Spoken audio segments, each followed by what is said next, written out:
So mindfulness meditation can be practiced as two paths. The Buddha practiced the concentration path.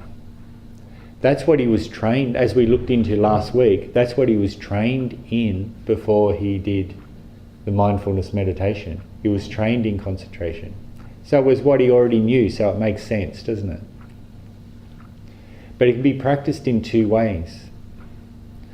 The first way is the path of concentration. And what that means is you develop very deep concentration, either to access concentration. That means the mind is so one-pointed that there's no more mental hindrances to meditation. Those hindrances are ill will, right? And their greed. And their sloth and torpor. We know that one, boom, falling asleep. The mental sluggishness. Agitation. And doubt. Doubt in your own ability, doubt in the practice you're doing, doubt in the teacher, all those sort of things. You'll see them come up. Doubt's the last one. To get good concentration, we have to overcome all of those. But as concentration becomes one-pointed, these things get pushed out of the mind. They don't get removed from our mind, they get pushed away until the mind becomes free from them. When it's free from those, that's when you start experiencing that pleasure and bliss.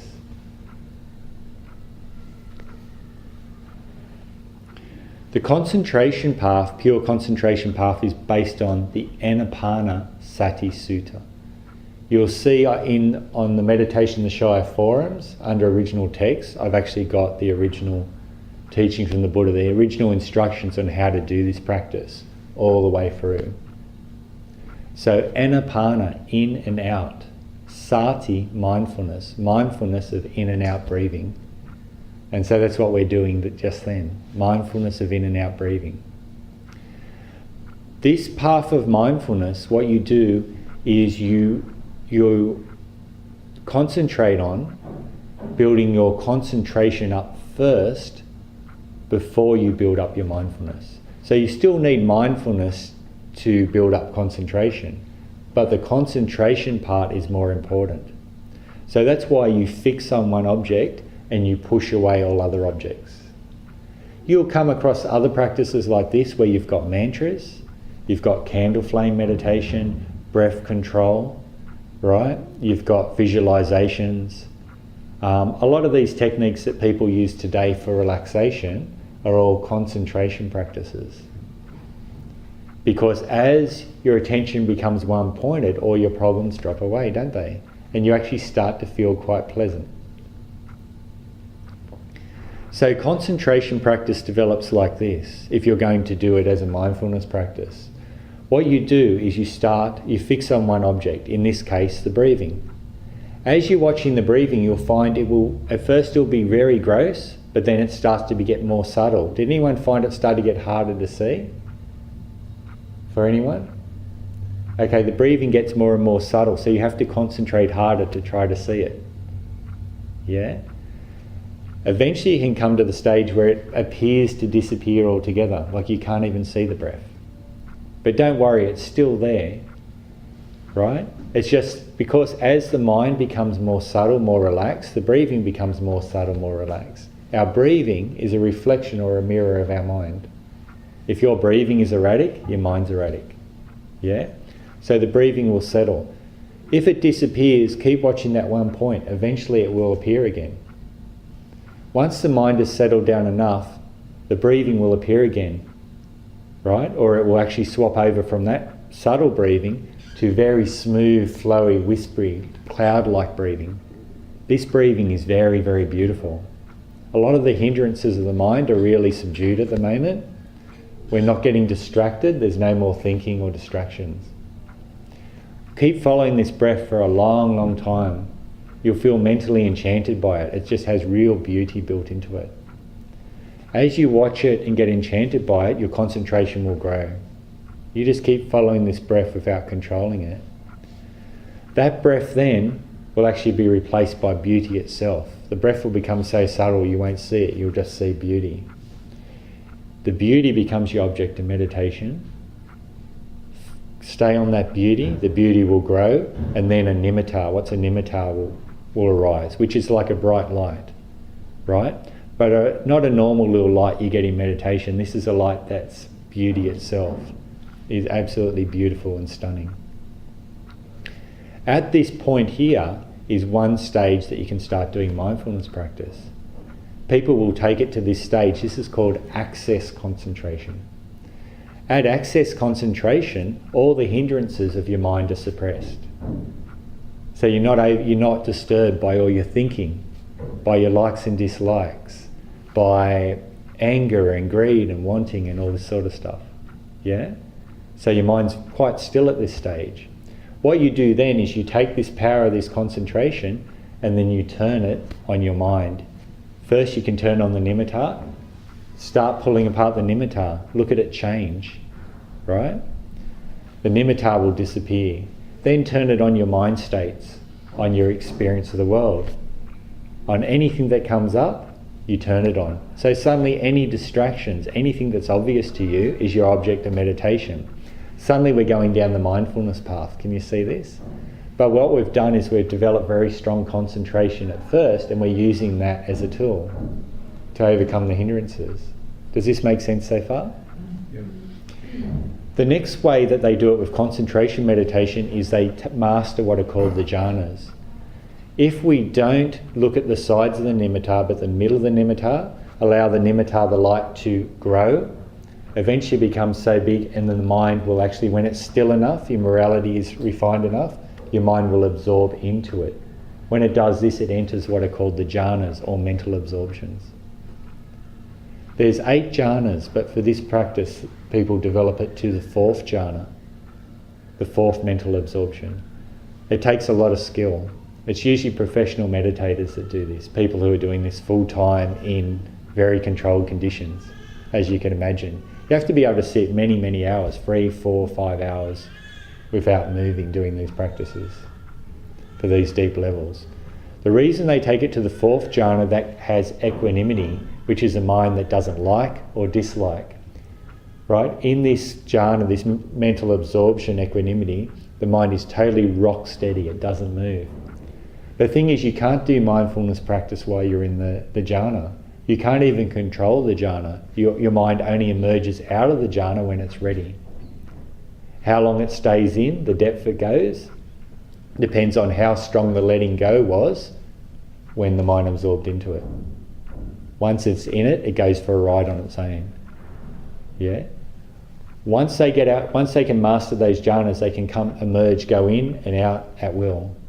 Once they come out, they use the power of that concentration. Now, as you can imagine, the power of the concentration out of this jhana is very, very powerful. But it also brings the equanimity out with it. So when they come out, their mind is totally balanced, in perfect balance. When they then turn that concentration and equanimity onto the mind itself, start pulling apart the mental factors, like we were doing at the end of the last practice, right, in detail, mindfulness practice develops very, very quickly. And they go to the deepest levels of mindfulness practice very quickly, because they don't have to overcome all this stuff. Yeah, they're already in equanimity, which is at the mature level of mindfulness practice. So does that make sense? So that's if you decide to go the path of concentration. You will know if it's the right path for you. If it felt comfortable when you do meditation, if you tend to go towards this bliss and peace and quiet, then that's the practice for you. I would go the concentration path first, mindfulness second. The pure mindfulness practice, and that is the pure mindfulness practice, is based on the Satipatthana Sutta, right? Satipatthana Sutta, sati, mindfulness again, patthana, so domains of awareness. So it's domains of mindfulness. So Satipatthana Sutta is areas to build up your mindfulness.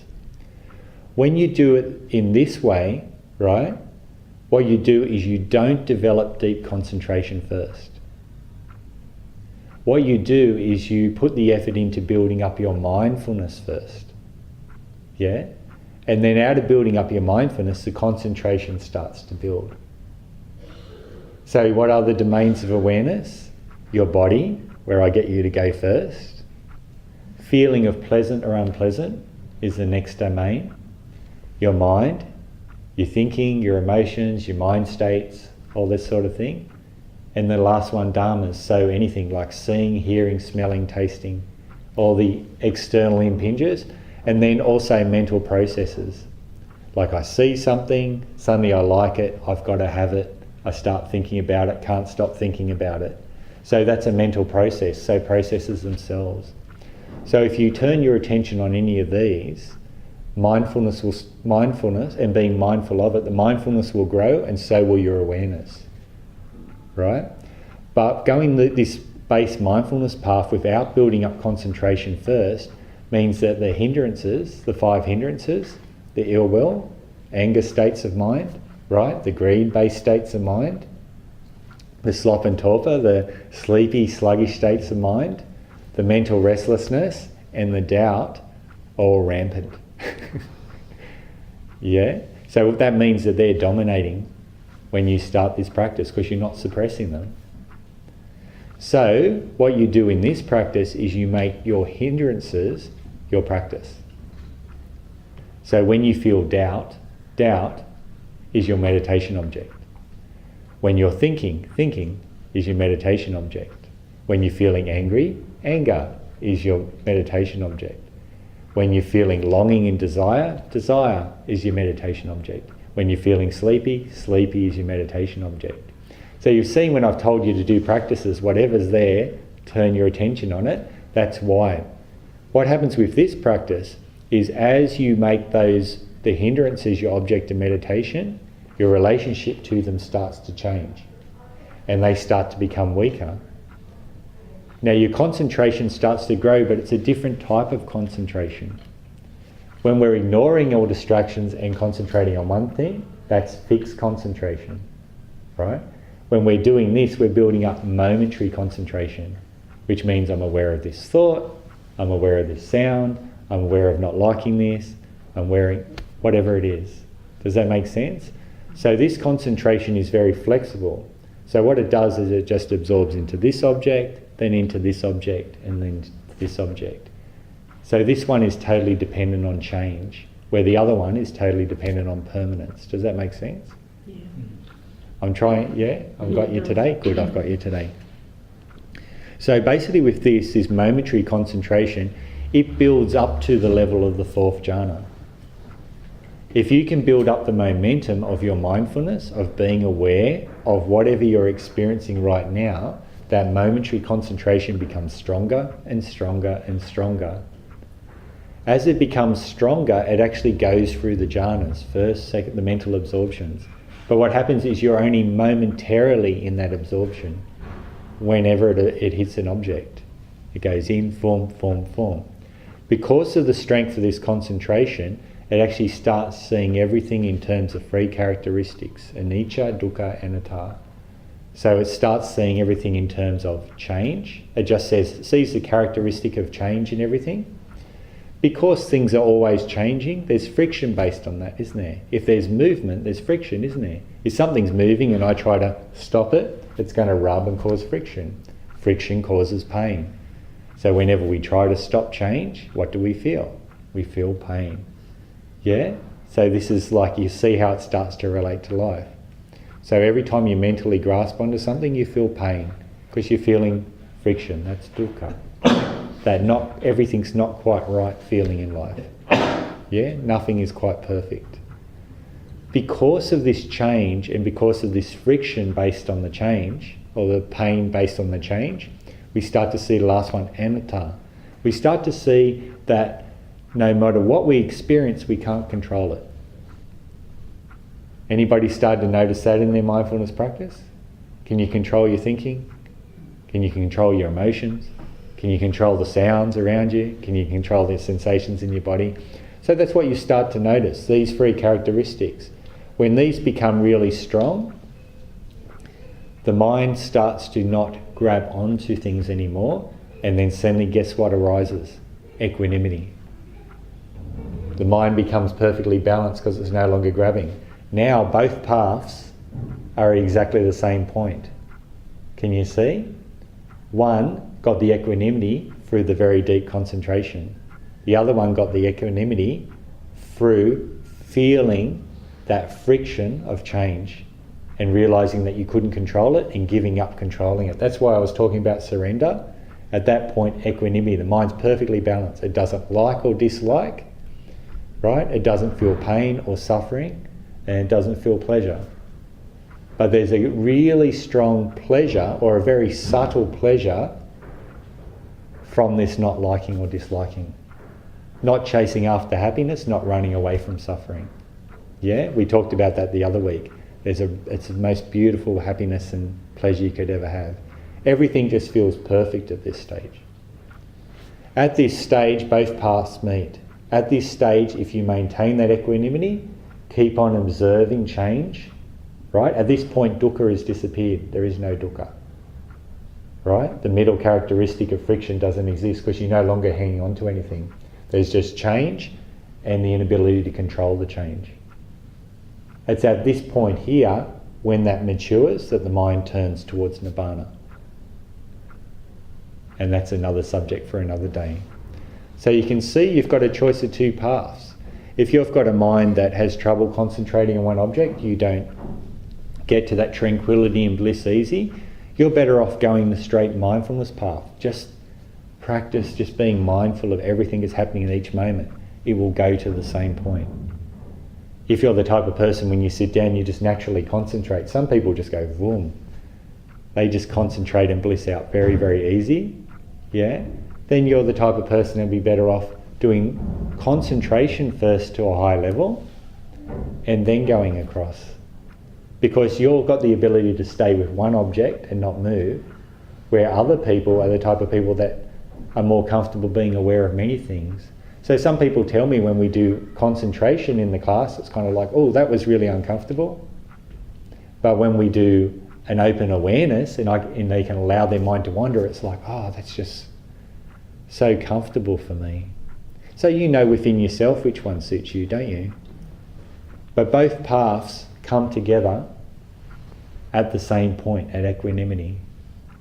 And then the rest of the path, the mindfulness path, develops from that point.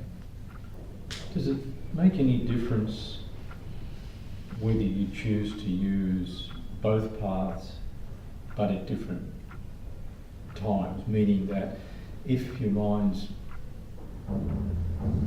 have difficulty concentrating with your mind at that particular time when you sit down to meditate, then you go for a mindfulness type. And then if another time you sit down and you're relaxed and you can concentrate, then you go for the concentration type. Does that matter if you mix them up?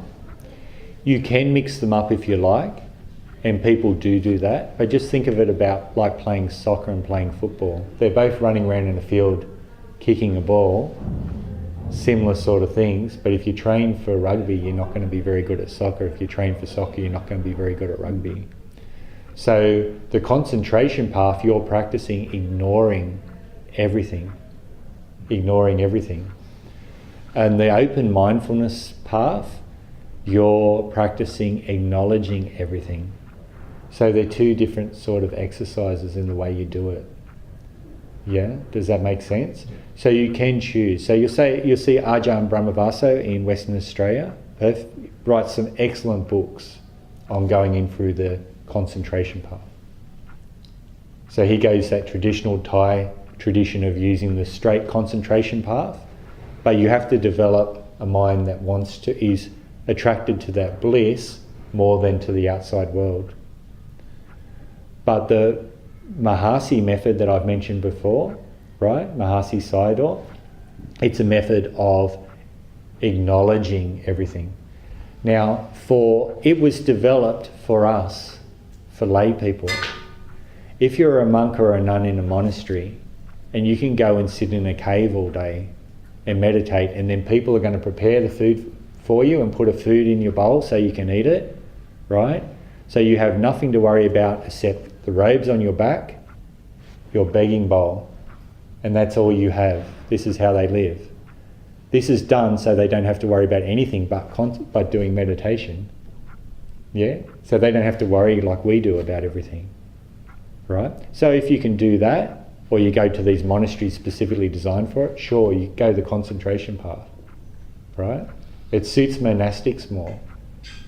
But if you've got an everyday life, where if you've got children, you've got a job, you've got worries, you've got problems, you've got distractions, there's stuff happening everywhere around you, right? You can't find peace and quiet anywhere in Sydney, that's guaranteed. Except for my meditation hall. Except when my cat's not. It doesn't want to come in. Right? Then you're better off, I believe, with the Mahasi method or the open awareness method. The reason is this is based on distraction. This practice exists on distraction. It wants distraction. Right? And it can actually transition and is meant to transition into your everyday life. Anapanasati Sutta, right? Mindfulness in and out breathing is around concentration, right? Satipatthana Sutta, again, you can find the whole thing up on in the forums, the Meditation the Shy forums, okay? Satipatthana Sutta, right? Domains of awareness does not just mean sitting meditation. It means walking meditation.